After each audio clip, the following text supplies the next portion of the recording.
Hey everybody, welcome to the Eagle Reality Real Estate Career Podcast. This is Chris Ward, broker in charge of Eagle Realty in North Myrtle Beach, South Carolina. Glad to get another episode out here, hopefully helping your real estate career as local realtors or realtors wherever you're at, wherever you're listening, and maybe even just the entrepreneurs, the business people that are out there in different businesses and industries.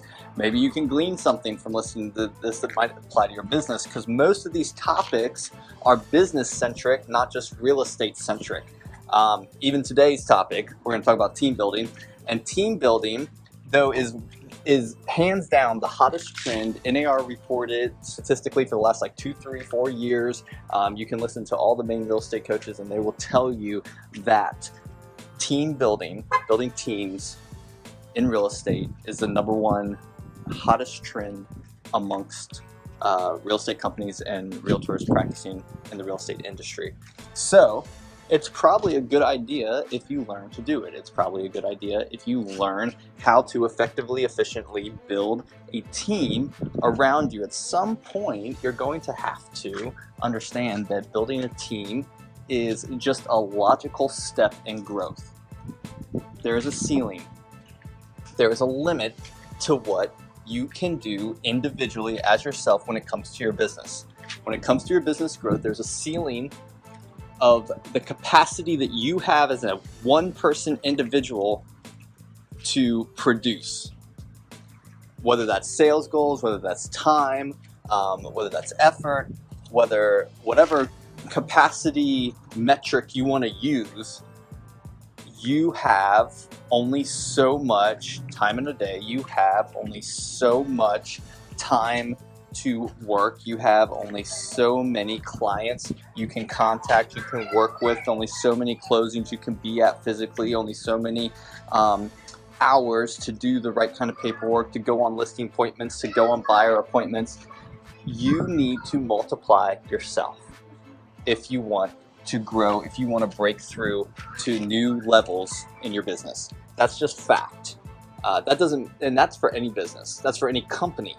See, what a lot of brokers get scared at is how to handle teams in the company, because basically you're dealing with a company within a company. But what you have to realize is, since you're a real estate and a real estate practitioner, a realtor, you are by essence a business owner anyway. You basically already, brokers hear this, you already have a bunch of little businesses within your business.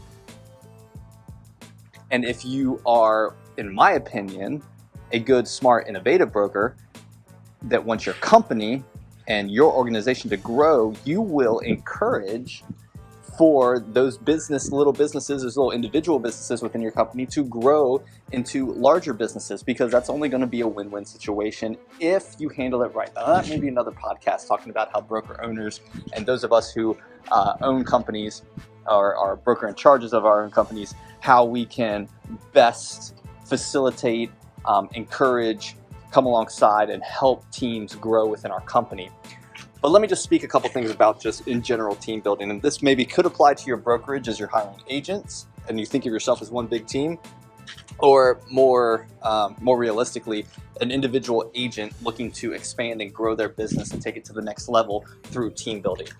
So a couple points we want to highlight when we talk about team building. One, the first step is to recognize when you are about to hit your threshold. When are you about to reach the capacity of production that you can do by yourself? Now, you don't want to wait, or it's not smart to wait until you're butting up against that ceiling. You don't want to wait till you're butting up against the top of production and you are maxed out, because then you're going to have a quicker burnout rate. You're going to have more of a possibility to fail, and you're going to be so underwater that you don't have the time, energy, and effort to add a team member and get them trained within your the way you're doing things to help you quick enough. You know, it's hard to throw a life preserver to somebody that's already gone under the surface of the water and can't get back up. You have to recognize when that exhaustive effort, when that capacity is about to be hit, and realize, wow, I'm operating about 80-85% right now. It's time to add a team member. It's time to add somebody. You have to be able to be self-aware enough to recognize this point in your business. And you have to not be scared. Even if you don't think you can afford it now, you have to realize that you are multiplying yourself when you just add one person. Think about what that can do for your business. Think about how you can multiply your business, how you can grow your business when you can just bring one person along. It could be a part-time person. It could be a virtual assistant at first. It could be someone just handling admin paperwork. It could just help your systems and processes run more efficiently. This doesn't have to be a licensed agent necessarily that comes alongside and starts working with clients right away. This could just be somebody that's helping take some of the mundane, remedial stuff off of your plate and off of your desk. That could be the first person that you're looking for, the person that you need in this moment, but you have to take the step to add somebody, to start looking, and you have to recognize it early enough before you start drowning. You have to realize that you are going to make a conscious decision that, yes, I'm going to add a team member. At some point, I'm going to add a team member. I'm going to start looking for it now. I'm going to start realizing that I need that team member before I hit my capacity for production and capacity for my business, so that they can be properly in tune with what I'm trying to do. Now, once you add one, it's my thought process that the next 2, 3, 4 is a lot easier. Adding one is scary. It's a risk. It's a step of faith that adding somebody is going to grow your business. And I'm not going to get into a salaried admin assistant or unlicensed license necessarily. I think adding a licensed assistant or teaming up with somebody in your office existing, you don't have to bring a brand new person in that's fresh out of school. You could team up with somebody in your office or connect with a realtor that you worked with before and bring them over to the fold, or you go to their fold, whichever way. But I think a licensed, let's just take a break. Sorry, time out. My opinion is a licensed person to team up with first is easiest. And especially with pay, and you can split commission and that kind of stuff. You don't have to worry about salary. I think a first team member that's like an admin-ish type person, assistant type person, might be a really good hire too. And I know that takes a little bit more risk of actually paying someone out of pocket, but think about your production growth. Another third avenue that a lot of people don't think about is internships. Creating an internship program within your business model. Is also a very smart thing, and again, probably another podcast for another time. So once you've taken the step to add one, here's what I think about exponentially growing, is that you add one, it's easier to add 2, 3, 4 after that one. And you start realizing that this is going to grow and help grow your business. And one of the ways it does that is because you have to understand what your strengths are and what your weaknesses are.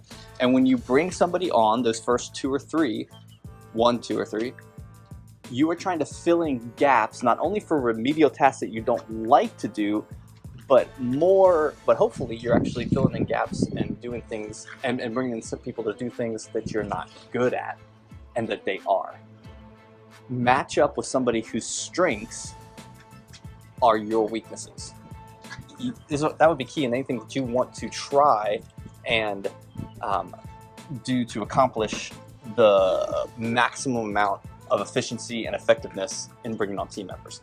You want your weaknesses to be reflected in others' strengths, so that if they take the weaker part of your game off your plate, you only have that much more time to double down on your strengths, thus increasing your production not only by like a 1-to-1 ratio, but now you could probably think of it more of like 2-to-1, because you've gotten rid of doing weaknesses and you're doubling down on your strengths because somebody's filling that gap, and vice versa.